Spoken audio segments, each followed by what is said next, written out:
Então, Vamos lá? Podemos começar, Tony? claro, a palavra é sua, né? Então, vamos lá.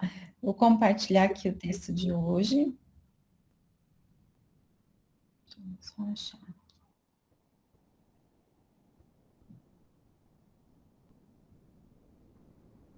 O texto está aparecendo para todos? Vai aparecer. Apareceu. Apareceu? Então, tá, gente, vou aumentar só mais um pouquinho. Isso. Só ajustar aqui, pessoal. Bom, o texto de hoje, encaminhado pelo Mário, para que a gente pudesse discutir aqui, estudar, é de outubro de 1861, e são ensinamentos e dissertações espíritas. O primeiro desses textos, ele fala sobre os cretinos. Essa mensagem, né, foi recebida na Sociedade Espírita de Paris pela médium Senhora Costel. Então, a gente vai ler um pouquinho e vai parando para conversar. Então, vamos lá. Nossa colega, a Senhora Costel, tendo feito uma excursão à parte dos Alpes, em que o cretinismo parece ter estabelecido um dos seus principais focos, ali recebeu um de seus espíritos habituais a seguinte comunicação, dos seus espíritos habituais a seguinte comunicação. Os cretinos são seres punidos na Terra pelo mau uso feito de poderosas faculdades. Sua alma está aprisionada num corpo cujos órgãos impotentes não podem exprimir seu pensamento. Esse mutismo moral e físico é uma das mais cruéis punições terrestres. Frequentemente é escolhida pelos espíritos arrependidos que querem resgatar suas faltas. Essa prova não é estéril, porque o espírito não fica estacionário na prisão da carne. Os olhos embrutecidos veem, o cérebro deprimido concebe, mas nada pode ser traduzido pela palavra ou pelo olhar, e salvo o movimento, estão moralmente no estado dos letárgicos e dos catalépticos, que veem e ouvem o que se passa ao seu redor sem poderem exprimir. Quando em sonho tendes esses terríveis pesadelos, nos quais quereis fugir de um perigo, quando soltais gritos para pedir socorro, enquanto a língua fica presa ao palatino e os pés ao solo, experimentais por um instante aquilo que o cretino experimenta sempre: paralisia do corpo ligada à vida do espírito. Então, aqui, para a gente começar a analisar o estudo, né, essa proposta de estudo de hoje, Kardec traz, então, essa mensagem recebida na Sociedade Espírita de Paris, que vem abordar sobre esses espíritos, né, que eram chamados de cretinos. Hoje, essa nomenclatura, ela vai sendo, né, atualizada aí com o tempo, e quando a gente procura no livro dos espíritos, a gente vai procurar por idiotia, né, idiotice, então a gente consegue resgatar um pouquinho desse tema e aprofundar um pouco mais. Mas para que a gente possa começar a introduzir, se a gente procurar no dicionário, né, à luz da medicina, o que seria idiotia, né? É um termo genérico utilizado pelos médicos para designar graus avançados de oligofrenia. E a oligofrenia, por sua vez, é outro termo genérico que fala de forma geral sobre um conjunto de diferentes doenças que afetam o desenvolvimento mental, físico ou emocional dos indivíduos. Então, assim, a época de Kardec, essas doenças mentais também eram tratadas dessa maneira genérica, né? Hoje a gente sabe que existem estudos bastante aprofundados, né? Existem classificações e os recursos também têm avançado no tratamento dessas pessoas aqui encarnadas nessa condição. Mas o que esse espírito nos traz aqui, né, como uma reflexão, é que o aprisionamento é da matéria, né? Fica bem claro que o espírito ali, ele está constrangido pela matéria, né? Então, é a matéria que é um impeditivo para que ele possa se expressar. Então, esses espíritos, ao que tudo indica, eles têm uma percepção do ambiente onde eles estão inseridos, né, no contexto onde eles vivem, seja familiar, seja numa instituição, eles têm perfeita noção de tudo, né? Eles conseguem ter essa percepção, mas eles não conseguem se comunicar de maneira adequada, eles não conseguem expressar o que eles estão sentindo, né? Então, assim, existem vários graus, é claro, né, de comprometimentos diversos aí, né, variados de indivíduo para indivíduo, mas fica claro de que o espírito está ali. E eu acho e eu achei muito interessante quando Kardec nos traz aí, se a gente, para que a gente tenha uma ideia, né, da sensação que esse espírito vive, né, de uma vaga ideia do que é isso, é a gente recordar, acho que todo mundo aqui já teve, eu já tive sonhos desse tipo, de que você está numa situação em sonho que você precisa ter um movimento de fuga, né? Você precisa sair daquela situação, mas você não consegue sair, né? É um sonho horroroso, porque parece que você está preso ali, né? Completamente, seu corpo não responde ao comando. Então, quando o Kardec traz esse exemplo, eu fico imaginando que prova, né, que esse espírito está passando, porque você imagina você ter um corpo e o teu espírito, ele tenta se comunicar, ele tenta fazer uso dessa matéria, desse instrumento, e ele não consegue, porque a limitação ela é da matéria, né? Então, eu acho que essa é a primeira reflexão que a gente pode fazer, e eu gostaria de ouvir um pouquinho vocês. Eu, assim, por trabalhar, às vezes, na área da saúde, a gente acaba, né, até minha área é odontopediatria, eu acabo tendo contato, né, com crianças. Hoje a gente, quando vai relacionar a, a, a essa limitação, a gente fala pessoas com necessidades especiais, né, e aí entra uma gama, né, de situações.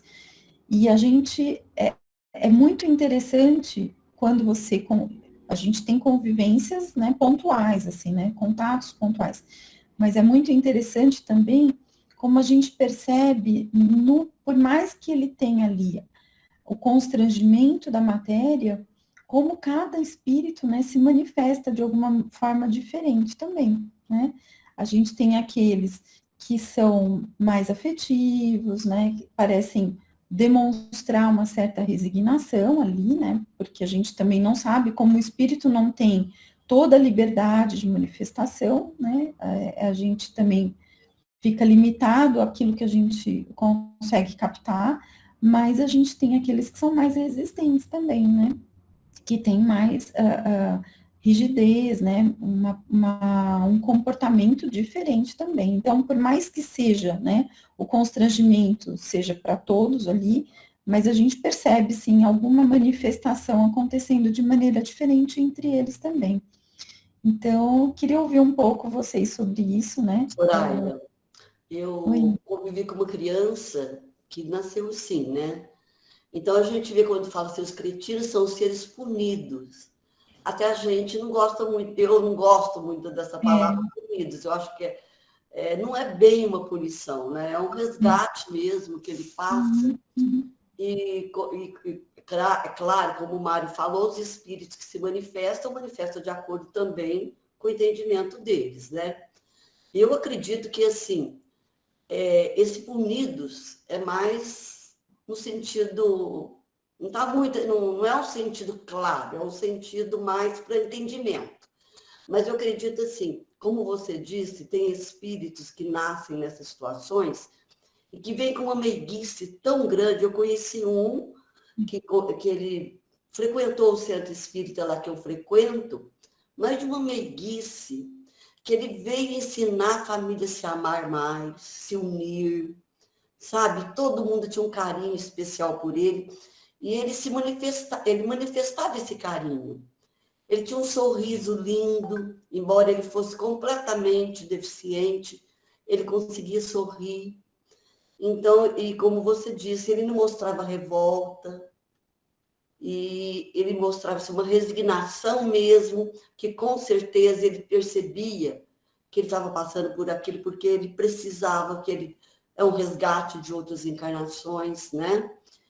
E eu já vi também outros que são até, se manifestam de uma maneira que mesmo que não tenha movimentos, porque eu já vi deficientes mentais, que não tem movimento algum, mas que demonstram revolta.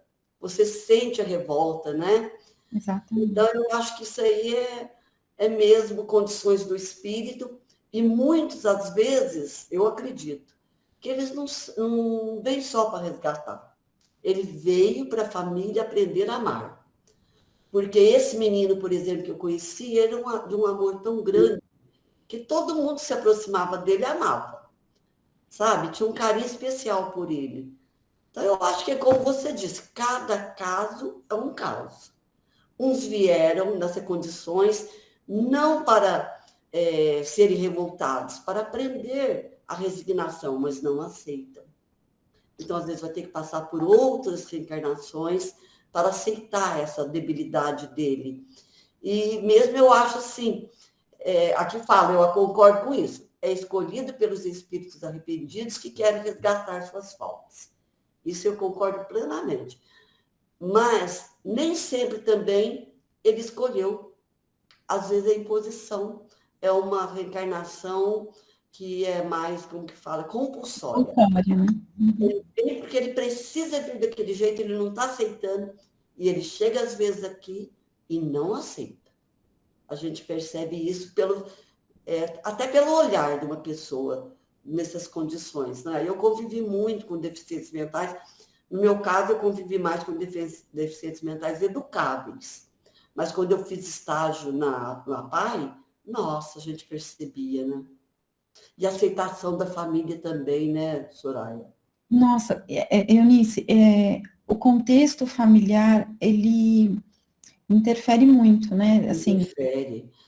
porque ele pode potencializar porque alguns chegam muito adversos, né? Eu acho que eles aceitam a prova, a gente vê situações que pode acontecer, né? De ter resignação, assim como outros não aceitam aquela prova e de repente se veem aqui de maneira compulsória, e como que o contexto familiar ele pode potencializar uma coisa ou outra, né?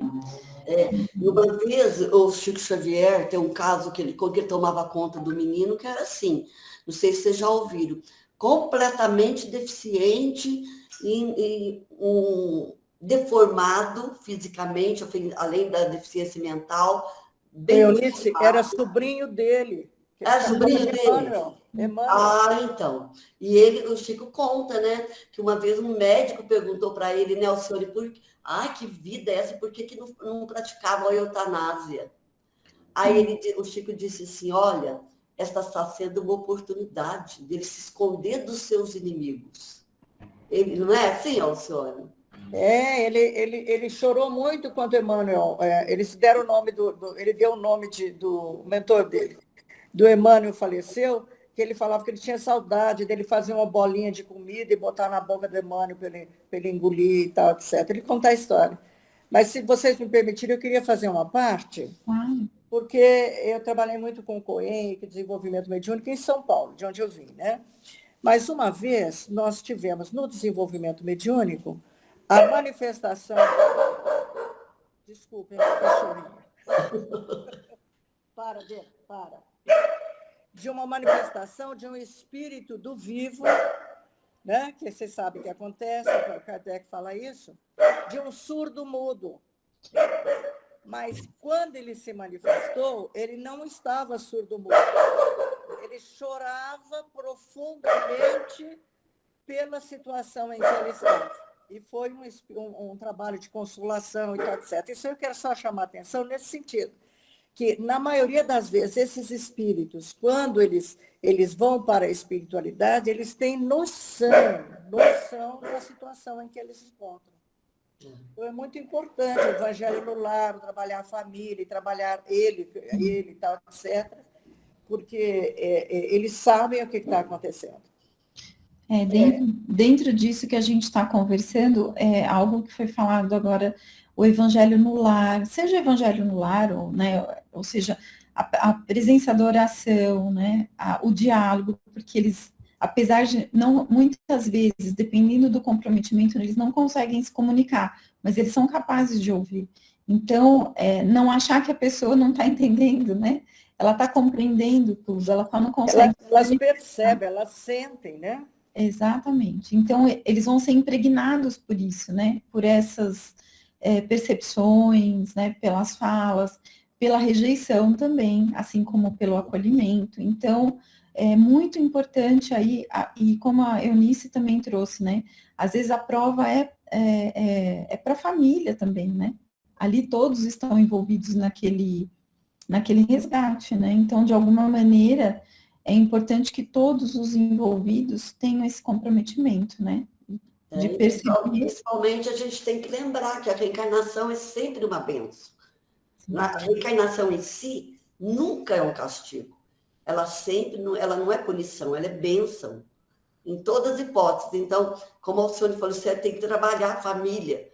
Mesmo que a reencarnação é a melhor terapêutica da medicina espiritual. Isso mesmo. É a para-cura. É a terapia, é o remédio para a cura. Isso mesmo, é isso mesmo. Coisa mais linda, eu adorei. Muito a terapêutica da medicina espiritual. Como é que eles vão trabalhar para recuperar esse indivíduo?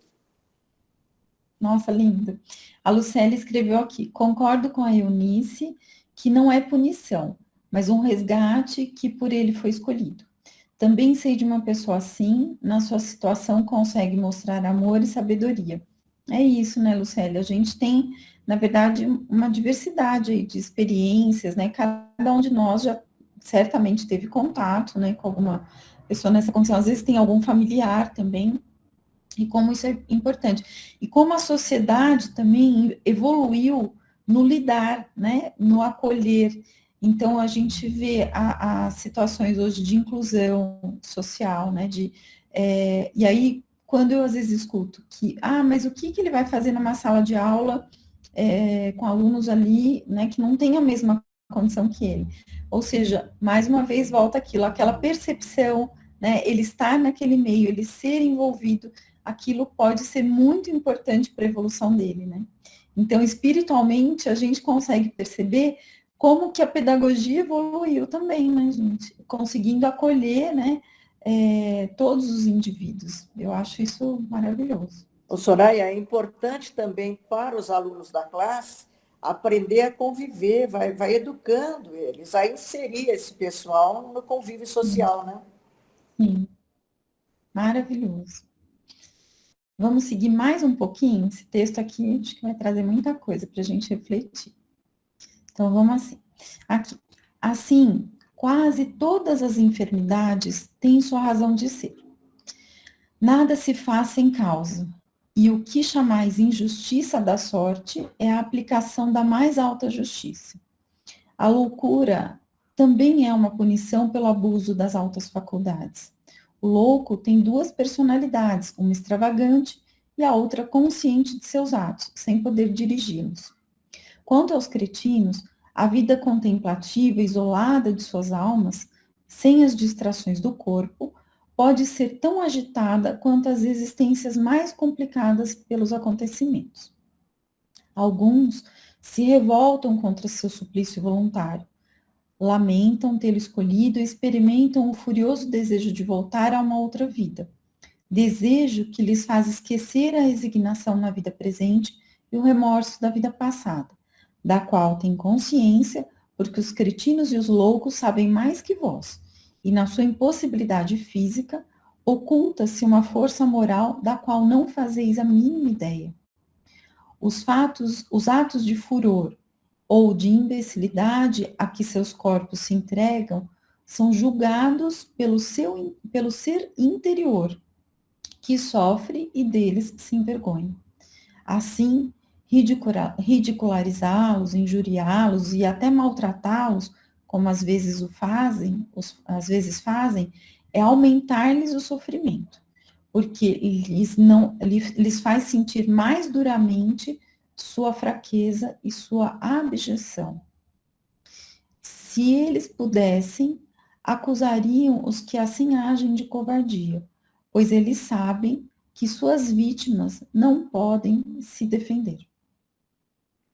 Então, aqui só fazendo uma paradinha para refletir sobre esse outro trecho, a gente percebe, então, que eles são realmente afetados pelo meio e a forma como as pessoas se dirigem a eles. E aí, imagina para eles quando eles não são aceitos, né, dentro de um núcleo familiar ou dentro de um outro ambiente. Isso acontece com bastante frequência ainda, né, gente? A gente ouve relatos todos os dias, né, de inúmeras coisas que têm acontecido no mundo. Então, a gente está caminhando, claro, para uma condição cada vez melhor, mas ainda isso pode acontecer. E aqui mostra que justamente o que a gente estava falando, que existe aquele que é resignado, que consegue vencer, né, a sua prova ali, mas tem também aquele que se revolta, que diante de uma injúria, diante de algum ato covarde, ele não consegue reagir, mas que aquilo ele guarda também, né, ele tem que trabalhar aquilo dentro, no seu ser, né, interior, ou seja, o espírito ele está ali, ele está captando tudo, ele está ouvindo tudo. E aqui, fechando, a gente vê aqui mais um trechinho que o cretinismo não é uma lei de Deus, e a ciência pode fazê-lo desaparecer. Eu achei essa parte aqui muito interessante. Pois ele é o resultado material da ignorância, da miséria e da sujeira. Os novos meios de higiene que a ciência, tornada mais prática, pôs ao alcance de todos, tendem a destruí-lo. Sendo o progresso a condição determinada da humanidade, as provas impostas modificar-se-ão e seguirão a marcha dos séculos. Tornar-se-ão todas morais, e quando a vossa terra, ainda jovem, tiver realizado todas as fases de sua existência, tornar-se-á um lugar de felicidade como os outros planetas mais adiantados. Pierre, pai do médium. Aqui, eu até na hora, assim, eu fiquei pensando sobre o que ele escreveu, né, como se é o resultado material da ignorância, da miséria e da sujeira. Mas eu penso que ele está falando aqui de consequências morais, né, advindas dessas condições ligadas à matéria. Foi isso que eu interpretei, até se vocês interpretaram de outra maneira, que a gente pode discutir um pouco, mas eu entendi que é isso, né, ou seja, é o resultado dos nossos atos e que vão resultar aí nessa condição. E que a ciência vem evoluindo, e de fato, em todos os aspectos, porque quando a gente fala da evolução da pedagogia, né, da evolução de todos os... hoje há um diagnóstico muitas vezes precoce, em muitas situações o diagnóstico precoce dessa condição pode dar uma série de recursos, né, muitas vezes, seja pelo meio gratuito, né, pelo sistema vigente de saúde no país, ou seja, com recursos próprios. Hoje a gente percebe que existem recursos que lá atrás não existiam, né? Então, a gente vê muitas dessas pessoas progredindo por conta dos recursos existentes. E, pelo que eu compreendi também do texto, que na medida em que o planeta evoluir, essas provas já não vão ser mais necessárias, né? Então, a tendência é que as provas sejam mais morais do que ali, como que eu vou dizer, sustentadas aí pelo constrangimento da matéria, né? Então, na medida em que o planeta evolui, as provas também vão se modificando, porque ele diz aqui que não é uma lei de Deus, né? Então, isso, na verdade, veio das nossas deficiências, né? Das nossas deficiências morais, de como a gente faz uso das nossas oportunidades. Então, se vocês quiserem falar um pouquinho sobre isso, o que vocês acham aqui? Olha, o que a gente pode dizer é que a genética está evoluindo muito. E ela já consegue fazer um panorama da genética, os embriões bons, os embriões ruins, o que pode ser feito, o que não pode ser feito. Alguns casos que ele chama de cretinismo, como o mongolismo, por exemplo, é um problema genético do gen 23. São 3, em vez de 2 cromossomas, são 3. Isso é bem detectável.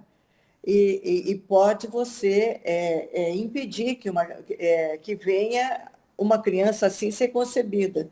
Então, dentro da genética, a gente consegue visualizar, dentro do que a genética vem fazendo, a gente consegue visualizar o que ele diz, que a ciência vai conseguir prevenir, pelo menos não todos, mas muito desses problemas.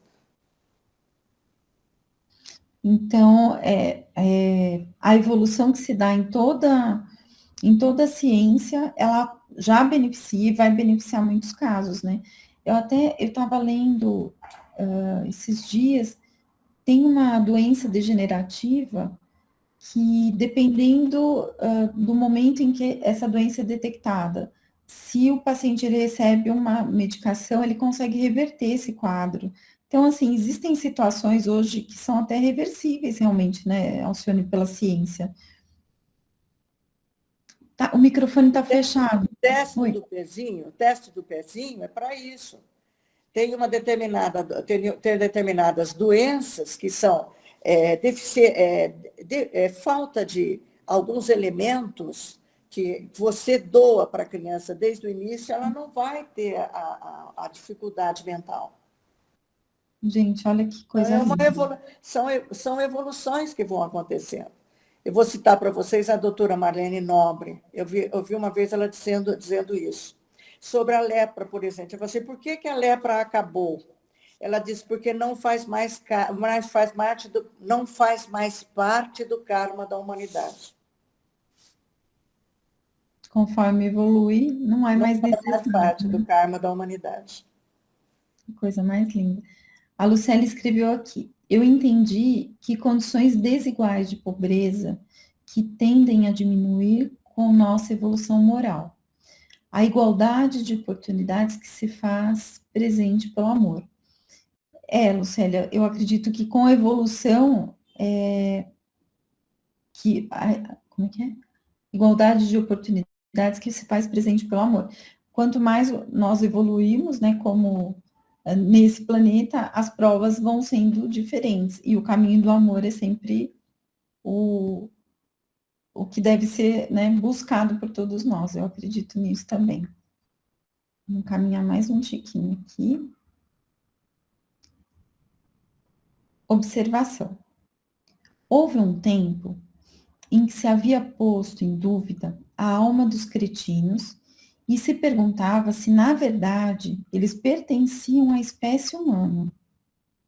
A maneira pela qual o Espiritismo os encara não é de uma alta moralidade e de um grande ensinamento? Não há matéria para sérias reflexões ao pensar que esses corpos desgraçados encerram almas que talvez tenham brilhado no mundo, que são tão lúcidas e pensantes quanto as nossas, sob espesso envoltório que lhes abafa as manifestações e que um dia o mesmo nos pode acontecer se abusarmos das faculdades que nos concedeu a providência? De que outra forma poder-se explicar o cretinismo? Como fazê-lo concordar com a justiça e a bondade de Deus sem admitir a pluralidade das existências, isto é, a reencarnação? Se a alma ainda não viveu, é que foi criada ao mesmo tempo que o corpo.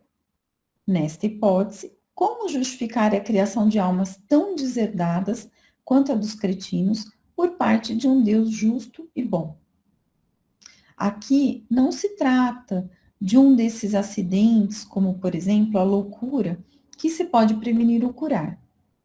Esses seres nascem e morrem no mesmo estado, sem qualquer noção do bem ou do mal, qual a sua sorte na eternidade. Serão felizes como os homens trabalhadores e inteligentes? Mas por que esse favor, desde que nada fizeram de bom? Estarão naquilo a que chamam limbo, isto é, num estado misto, que nem é felicidade nem infelicidade? Mas por que essa inferioridade eterna? É sua culpa se Deus os criou cretinos? Desafiamos todos os que repelem a doutrina da reencarnação a saírem do impasse. Com a reencarnação, ao contrário, aquilo que parece uma injustiça torna-se admirável justiça. O que é inexplicável explica-se de maneira racional, da mais racional das maneiras. Aliás, não sabemos se os que repelem esta doutrina jamais a tenham combatido com argumentos mais peremptórios do que o de sua repugnância pessoal voltar à Terra.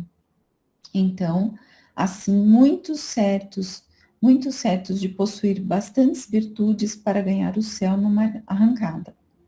Desejamos-lhes boa sorte, mas e os cretinos? E as crianças que morrem em tenridade? Que títulos possuirão para fazer valer? Então, aqui Kardec encerra com essa reflexão muito profunda e ele desafia, né, quando a gente observa, né, esse assunto, quando a gente se aprofunda sobre esse assunto, na verdade surgem vários questionamentos. Quando você não tem contato ainda com o espiritismo, a tendência é achar que aquela pessoa, né, teve uma má sorte, né, que aquilo... mas, na verdade, isso não explica a existência de um Deus bom e justo, né? A gente só compreende o amor divino, né, o amor de Deus, a bondade, a justiça, pela reencarnação. Não seria justo que uma pessoa fosse criada nessa condição, né, sem ter tido sequer nenhuma oportunidade, porque ela seria de pronto punida. Pelo quê? Então, quando ele desafia aqueles que não acreditam na reencarnação, ele faz isso de maneira muito profunda, justamente observando essas pessoas, né, que estão aqui nessa passagem, nessa condição, que poderia ser qualquer um de nós, ou já até passamos, a gente não sabe, né? Então, eu acho que Kardec vai de uma maneira bastante incisiva e muito assertiva, né, quando ele argumenta dessa maneira, para a gente compreender a justiça divina, para a gente compreender a pluralidade das existências, a reencarnação. Esse é um bom exemplo, né, para a gente observar, que está entre nós, né? Não sei o que vocês pensam sobre isso. Todo mundo concorda? Estou que nem o Mário hoje, todo mundo está concordando.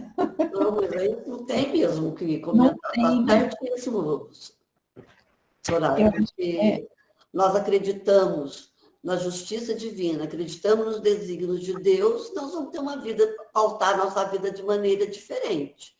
E vamos conquistando a felicidade também, né? À medida que vamos entendendo melhor, sabendo que Deus é justo, que Deus é bom, e que ninguém, como fala assim, como que você vai acreditar que foi criado o espírito junto com a alma, junto com o corpo?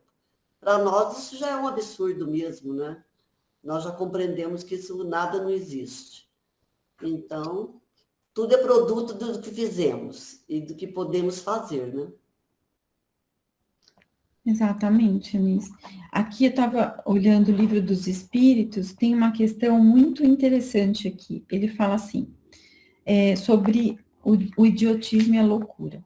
Qual será o mérito da existência para seres como os idiotas e os cretinos, que não podem fazer nem bem nem mal, não podendo progredir? Então, assim, qual seria o sentido, né? Porque eles vêm, então, como prova, mas o que daria sentido, né? Se eles não podem nem fazer o bem, nem fazer o mal, eles ficam num estágio estacionário, né? Aparentemente estacionário, mas eles estão, o espírito está ali, né? Ele está tendo a percepção, então ele questiona aqui, o que vai trazer? Aí ele coloca aqui, é uma expiação imposta ao abuso ao abuso que fizeram de certas faculdades. É um tempo de prisão, né, pelo constrangimento ali da matéria. Um corpo de idiota pode, assim, abrigar um espírito que animou um homem de gênio na existência precedente? Eu acho interessante aqui a gente lembrar que muitas vezes a gente pensa que essas condições também, elas são essencialmente associadas a alguém que praticou mal, mas que era alguém ignorante, que não tinha estudo, e aí ele responde aqui, sim, o gênio, às vezes, torna-se um flagelo quando dele se abusa. Então, sempre aquela reflexão, né? Aí o Kardec faz a reflexão aqui. A superioridade moral não está sempre em razão da superioridade intelectual, né? Então, não é uma condição só de quem... eu acho que passa, às vezes, uma ideia equivocada de que tem a ver com o intelecto, e, na verdade, não. Tem a ver com a moral, né? Então, um gênio pode estar nessa condição aqui de passagem, né? Não precisa ser necessariamente alguém que não tenha estudo. E os maiores gênios podem ter muito a espiar. Daí resulta frequentemente para eles uma existência inferior à que tiveram e uma causa de sofrimentos. Os entraves que o espírito experimenta em suas manifestações lhes são como as correntes que comprimem os movimentos de um homem vigoroso. Pode-se dizer que o cretino e o idiota são estropiados pelo cérebro, como o é o coxo pelas pernas, o cego pelos olhos. Então, mais uma vez aqui fazendo a reflexão quanto às questões morais, né, que normalmente são as que estão relacionadas a essa condição. Então, é isso. Então, se alguém mais quiser falar alguma coisa, senão a gente vai para outro texto, tudo bem? Então, vamos mais um pouquinho aqui hoje. Agora, um outro texto, eu achei muito interessante o tema, que a gente ouve muito isso, né? Um homem de bem teria morrido. Sociedade Espírita de Sens. Então, nesse texto aqui, ele vai trazer uma reflexão sobre algo que a gente costuma falar no nosso cotidiano. Então, vamos lá. Muitas vezes, falando de um homem mau que escapa de um perigo, dizeis: se fosse um homem de bem, teria morrido. Ora, dizendo isto, estáis certos, pois realmente muitas vezes acontece que Deus dá a um espírito ainda mais novo, nas vias do progresso, uma prova mais longa do que a um bom que, como recompensa ao seu mérito, terá sua prova tão curta quanto possível. Assim, pois, quando repetirdes esse axioma, não duvideis de que proferis uma blasfêmia. Se morre um homem de bem, ao lado de sua casa mora um malvado. Apressai-vos em dizer: melhor que tivesse sido aquele outro. Cometeis um grande erro, porque o que parte terminou sua tarefa, e o que fica talvez não tenha ainda começado a sua. Por que quereris, então, que não tivesse tempo de completá-la, e que o primeiro ficasse ligado à gleba terrestre?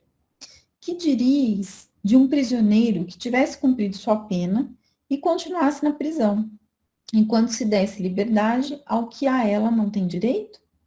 Sabei, pois, que a verdadeira liberdade está na libertação dos laços do corpo, e que, enquanto estiverdes na terra, estáis em cativeiro. Eu achei esse trecho aqui extremamente profundo, né? Porque nós ainda pensamos desse jeito, mesmo estudando Espiritismo, a gente ainda cai nesse erro muitas vezes, né? A gente não consegue ter esse olhar. Então, quando alguém muito jovem desencarna, inevitavelmente aquilo nos comove demais, né? Ou seja, aquilo nos toca. Então, a gente pensa, nossa, né? Ou morre numa situação adversa, ali numa condição provocada, né? A gente fala, nossa, se fosse uma pessoa Se fosse um homem de bem, teria morrido, né? Do mesmo jeito a gente fala, melhor que tivesse sido aquele outro, né? O bom foi embora e ficou aquele que está precisando melhorar ainda, nós todos, né? Então, assim, a gente ainda não consegue perceber que os laços, né? Os nossos verdadeiros laços, eles estão na espiritualidade, né? E não aqui. Aqui é o cativeiro, mas a gente está apegado ao cativeiro, né? A gente acha que aqui que é bom, porque a gente esquece, né, do plano espiritual quando a gente está aqui. Então, e eu vejo isso, ainda é parte, não adianta, a gente precisa começar a perceber, né, nessas situações, justamente isso. Então, quem está aqui é porque ainda precisa desse tempo. E ele ainda fala, talvez o que permaneceu, ele ainda nem tenha começado a sua tarefa, né? E aquele que teve a sua vida abreviada, né, desencarnou muito jovem, para ele foi uma libertação. Então, essa é uma ideia que, mesmo espíritas, a gente ouve mesmo isso entre nós mesmos, né? É isso. Então, vocês querem comentar alguma coisa? O texto é bem claro? Acho que é bem claro, né? Vamos seguir mais um pouquinho aqui. Habituai-vos a não condenar aquilo que não podeis compreender, e crede que Deus é justo em todas as coisas. Muitas vezes, o que vos parece um mal é um bem, mas as vossas faculdades são tão limitadas que o conjunto do grande todo escapa aos vossos sentidos obtusos. Esforçai-vos para sair pelo pensamento da vossa esfera estreita, e à medida que vos elevardes, diminuirá aos vossos olhos a importância da vida material, pois ela vos apresentará como um incidente na duração infinita de vossa existência espiritual, a única existência verdadeira, o Fénelon. Então, esse finalzinho e até esse texto, como o anterior, traz para a gente essa proposta de sair um pouco a gente tem sempre o mesmo caminho de análise, né, nas situações do cotidiano. Não só nessas situações, mas em muitas situações, e o momento tem nos desafiado, né, gente? A gente tem vivido um cotidiano, às vezes, de exposição de situações de violência e de tantas que fazem com que a gente... Tem horas que eu paro, eu procuro sempre lembrar do Mário falando, o mundo está melhorando, né? Porque ele olha lá para trás, né, faz o exercício. E, ultimamente, eu tenho precisado, assim, muito fazer esse exercício, porque as situações que vêm, né, se colocando para a gente olha e fala, meu Deus, mas está melhorando mesmo? Na verdade, tá, né, gente? Porque as situações que se revelam hoje, muitas vezes aparecem, eram situações que ficavam até pouco tempo escondidas ali, né? Havia um véu ali em que as pessoas que faziam as coisas, né, que a gente muitas vezes vê acontecendo, elas ficavam protegidas, né, de alguma maneira. E hoje se revela muito rápido. Então, a intolerância diante das situações de injustiça, né, melhorou, né? Hoje isso se comunica muito rápido. Então, a gente tem, às vezes, a tendência, às vezes eu me pego tão triste, acontece uma coisa, eu fico o dia inteiro pensando assim, nossa, mas como que isso está desse jeito? Tudo? E eu não sei vocês, mas eu acho que eu preciso fazer muito esse exercício, de pensar que essas coisas estão acontecendo para o bem, porque a gente só vai eliminar o mal se a gente conhecer esse mal, né? Se ele se revelar. Porque se ele continuar acontecendo de uma maneira silenciosa, escondida, né? Se isso nós não seremos testados, né? Na nossa análise, nas nossas atitudes, na nossa consciência. Então, eu acredito que é justamente isso, a gente fica muito preso a essa existência, a isso que a gente está passando aqui, como se isso fosse determinante para um futuro, né? Isso aqui é só uma pontinha, né, do que a gente vai viver ainda. E essa pontinha que nós estamos vivendo aqui vai passar, né? E a gente precisa encarar os acontecimentos atuais, aquilo que a gente vive, como num olhar de bondade e justiça, né? Olhando para as situações e pensando, Deus está presente, ele sabe, né, tudo o que está acontecendo e nós estamos melhorando, né, como sociedade, como humanidade, né? É isso. Queria ouvir vocês um pouquinho agora. Eu sabe que eu fico pensando sempre, Sunara? A gente, Soraya, a gente assim, para todos que estão presentes na reunião, eu tenho certeza. Você acredita na vida eterna? Acredito. Você acredita na reencarnação? Acredito. Mas nós vivemos assim ou vivemos como se a vida fosse agora, única e precisa? Então, nós estamos sempre em busca de realizar nessa vida. Eu acho assim, tem hora que eu me pego igual você, assim, pensando, eu falo, gente, mas por que essa pessoa, nossa, por que será essa família está passando isso? De repente eu mesmo falo, meu Deus, parece que eu não sou nem espírita, parece que eu não nasci no espiritismo e que eu não aprendi nada. Então a gente acredita, mas não vive como espírito eterno. Eu falo por mim. A gente vive como um espírito que vai passar por essa vida e então a gente quer resolver agora, nesse momento que estamos vivendo. Não pensamos que muitas coisas não poderão ser resolvidas agora, mas que poderão ser preparadas para se resolver melhor, né? É igual no caso de quando tem uma criança deficiente, então a gente fica pensando muito, meu Deus, mas por quê? Por que essa família teve essa criança assim? E não percebe o tanto que ela pode ajudar a família a crescer, a ter uma visão do mundo espiritual diferente e vencer etapas que, às vezes, se não tivesse uma criança assim na sua família, ela não conseguiria desenvolver, não é? Então, eu fico sempre me perguntando, gente, por que eu sou assim? Se eu acredito que eu sou um espírito eterno, por que eu fico me questionando tantas coisas que não precisariam ser mais questionadas? Eu sofro com isso às vezes, essa impertinência da gente. Circuito, né? A gente aí dá um choquinho, fala, gente, pera, Isso. eu preciso lembrar do que eu aprendi, né? Do que eu estou aprendendo, não é esse o caminho. Então, por que eu estou vivendo nessa ansiedade, sabendo disso? Por que a gente sofre tanto com uma morte prematura? Se a gente sabe que a pessoa venceu a sua etapa terrena e a gente ainda custa tanto aceitar. Quando chega uma moléstia e que a pessoa sofre demais, a gente custa aceitar isso, né? Nós não precisaríamos mais disso. Então, eu fico, às vezes, me questionando.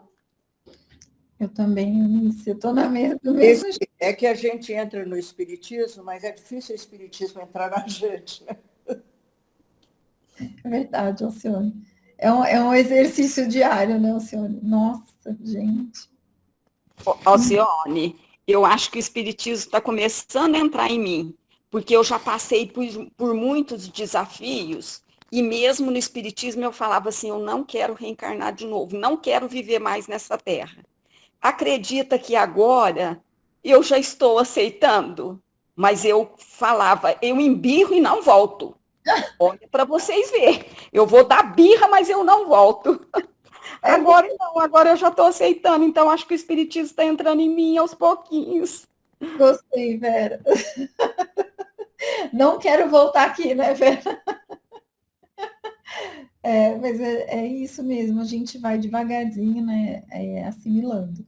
Mas é um exercício importante e aí eu fico pensando, até porque, como espíritas, a gente tem que ter a boa palavra, né? Nessas situações, né, de um desencarne prematuro para nós, né, na nossa perspectiva, mas nessas situações de um desencarne ou do nascimento de uma criança com necessidades especiais, como espíritas, eu acho que é uma obrigação nossa, né, ter uma palavra boa, né, ter poder trazer um consolo, né, para as pessoas também, e não ser mais alguém ali que vai entrar naquela ideia que te desvia da bondade e da justiça divina, né? Então, a gente precisa fazer muito. Eu sou uma pessoa que eu tô assim que nem Eunice todo dia eu tô tentando, né? A Lucélia escreveu aqui, deixa eu ver o que ela escreveu. As dificuldades são naturais à nossa evolução. Sem elas, como iríamos crescer? Estamos aqui com esse objetivo. É isso mesmo, Lu. E cada vez mais eu tenho assistido, às vezes, algumas apresentações de filósofos, de pessoas assim, psicanalistas, e eles falam assim, a gente tem uma ideia muito equivocada é como se a gente quisesse uma felicidade cotidiana, né? Aquela coisa de euforia, que ela não existe, né? O viver não é assim. O viver, ele é o viver, né? Ele não é uma euforia. A gente tem problemas todos os dias, a gente tem altos e baixos durante um dia, né? Durante 24 horas. E a gente precisa tomar cuidado para não passar essa ideia para as pessoas, para elas não terem não cometerem o equívoco de achar que vai ser assim aqui, né? Nós estamos fazendo uma prova. E uma pessoa que está em prova, né? Nós todos estudamos já de alguma maneira, a gente faz prova, a gente tem que se preparar para a prova. E o se preparar para a prova, ele exige um esforço, né? E o esforço é o estudar, você passa muitas horas ali concentrado. Então, há um esforço físico e mental para que você passe na prova, né? Quando a gente está falando da escola. E aqui é a mesma coisa, né? O viver, ele deveria nos fazer assimilar esse esforço mesmo, né? E que, ao final, né, quando a gente se sai bem numa prova, aquilo nos traz uma gratificação que não é material, né? É uma gratificação de, nossa, eu consegui alcançar um bom resultado. E talvez se a gente tivesse essa visão, né, diante da vida, a gente enxergar esse bom resultado lá no final, né? Quando a gente fizesse a nossa passagem, falar, nossa, fiz uma boa prova, né? Eu acho que é bem por aí. É um exercício, devagarzinho a gente vai, né, gente? Então... E também, gente, me fugiu o que eu ia falar. Desculpa.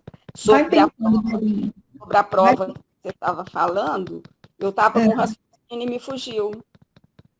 Guarda aí, Verinha, você vai lembrar. Eu vou ler da Lucélia enquanto você vai tentando lembrar aqui, ó. Na verdade, as pessoas acabam se preocupando com problemas pequenos. Uma dificuldade maior faz as pessoas acordarem. Lu, eu acho que é isso mesmo. Às vezes a gente se apega a miudezas, né? E acaba esquecendo de se envolver, talvez, com questões maiores mesmo.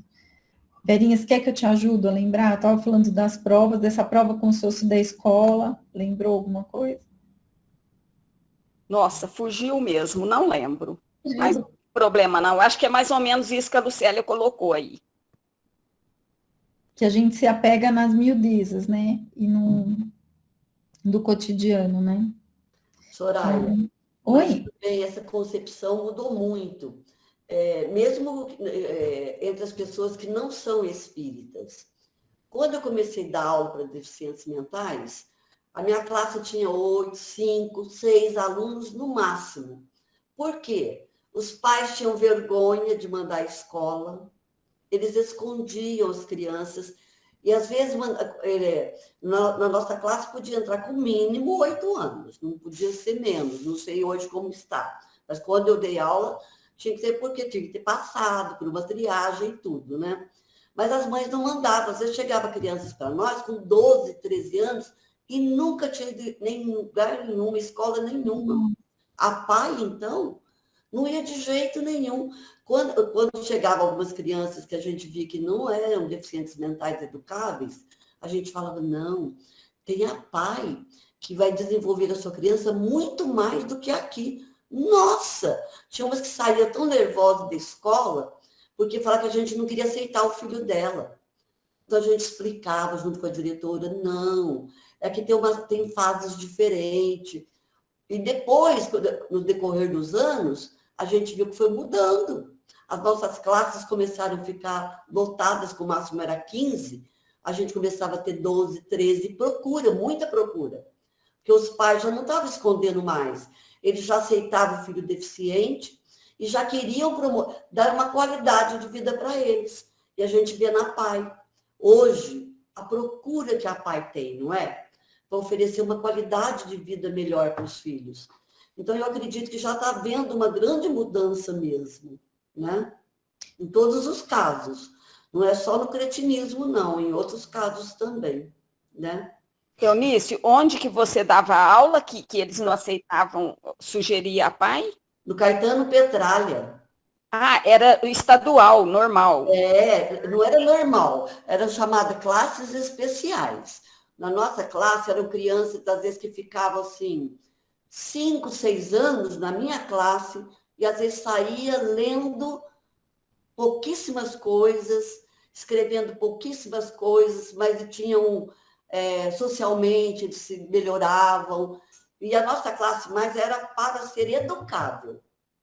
Mas a gente, às vezes, acaba aceitando crianças que tinham um comportamento adequado e que iam melhorando um pouquinho, porque as mães não queriam, a PAI de jeito nenhum.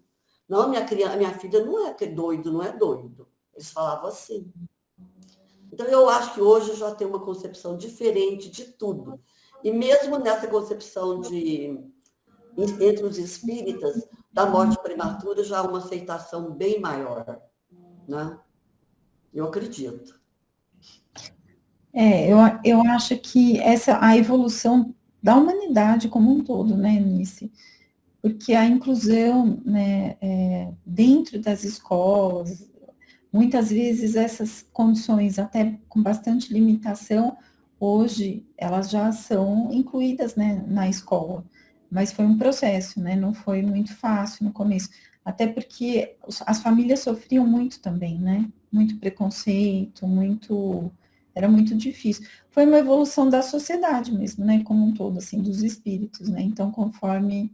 Então, essas duas condições que nós estudamos aqui hoje são situações que evoluíram e a gente, como espíritas, tem que ajudar nesse processo, né? Então, como espíritas, nós somos comprometidos com essas causas e com essa evolução.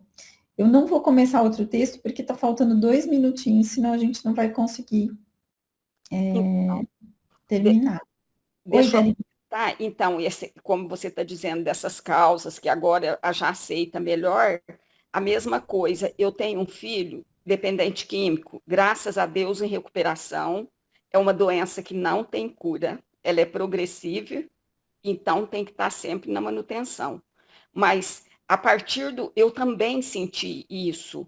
Eu tinha vergonha também. Quando eu fui para o amor exigente, uma proposta de vida, e que eu, através dos ensinamentos do amor exigente, eu entendi que eu tinha que assumir que o meu filho era doente, tudo mudou na minha vida, sabe? E aí, lá, trabalha comportamento, não é sentimento.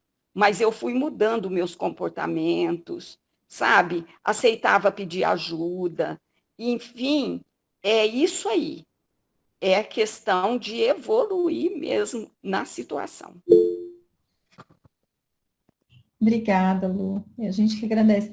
Vera, mas o que você acabou de trazer é importantíssimo, né?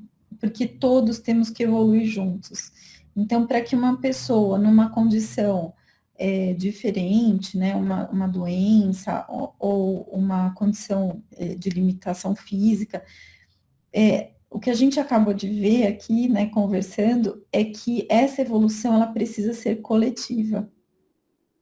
Todos nós precisamos evoluir juntos, né? Para que eles possam, se como humanidade nós queremos caminhar para o mundo de regeneração, ninguém pode ficar de fora, né? Todos têm que ser acolhidos nesse amor universal e para que eles se sentam sustentados a superar as suas dificuldades, isso precisa ser junto, né? Não dá para ser sozinho.